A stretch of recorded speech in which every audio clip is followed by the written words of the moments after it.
Aujourd'hui au programme, Maserati nous présente la plus belle des enclumes et Nissan renouvelle son best-seller.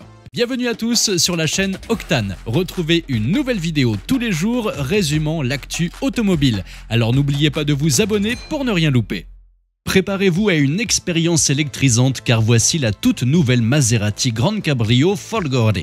Oui, vous avez bien entendu, Maserati s'est lancé dans le grand bain de l'électrification avec une débauche de puissance et de style à la mesure de son nom. D'abord, la technique. La Grand Cabrio Folgore embarque des batteries d'une capacité phénoménale de 83 kWh, mais comme tout cabriolet, elle reçoit des renforts structurels faisant grimper son poids à 2340 kg. Mais laissez-moi vous dire, malgré cette masse, elle abat le 0 à 100 en 2 secondes 8, le 0 à 200 en 9 secondes et atteint les 290 km/h cheveux au vent.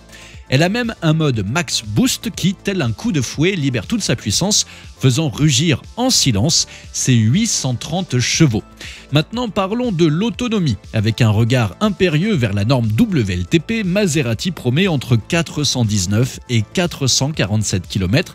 Ce n'est pas énorme vu la taille de la batterie, mais pour les recharges, cette belle dame peut absorber 270 kWh en courant continu grâce à sa conception 800 volts, ce qui permet de rajouter 100 km d'autonomie en 5 minutes. Et bien sûr, pour ceux qui ont les poches profondes et l'envie de se pavaner, voici le prix. On peut s'attendre à sortir un joli pactole d'environ 230 000 €, ce qui nous ferait un joli 98 € le kilo. D'ailleurs, à partir de maintenant, dès qu'une marque emblématique se mettra à faire des enclumes électriques, je ne parlerai plus en rapport poids-puissance, mais en rapport prix au kilo. Qu'en dites-vous ? Nissan dévoile une version repensée de son crossover emblématique, le Qashqai, et les enjeux sont grands. Nous parlons ici du mastodonte du segment des crossovers familiaux en Europe, une véritable légende qui a dominé le vieux continent pendant des années. On retrouve une nouvelle face avant dotée d'une calandre redessinée, sorte de mélange entre un 3008 et un Tucson. À l'arrière, les changements sont plus subtils avec des feux légèrement retouchés, des boucliers remodelés et des nouvelles jantes. À l'intérieur, les changements sont encore plus légers. On notera simplement que la tablette reçoit l'interface Google Automotive qui apporte vitesse et fluidité, déjà acclamée dans les rangs de Renault, Volvo ou encore Maserati. Maintenant, passons à la mécanique où le Qashqai ne change rien.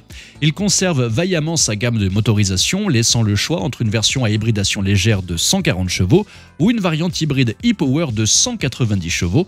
Mais malheureusement, ces deux options restent en proie au malus écologique français, arborant respectivement 141 et 117 grammes de CO2 par kilomètre.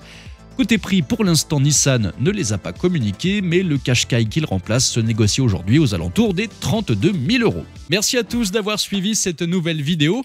N'hésitez pas à vous abonner, à activer la cloche des notifications pour être sûr de ne rien louper, liker, partager et vous pouvez également venir nous rejoindre sur notre compte TikTok. Ciao!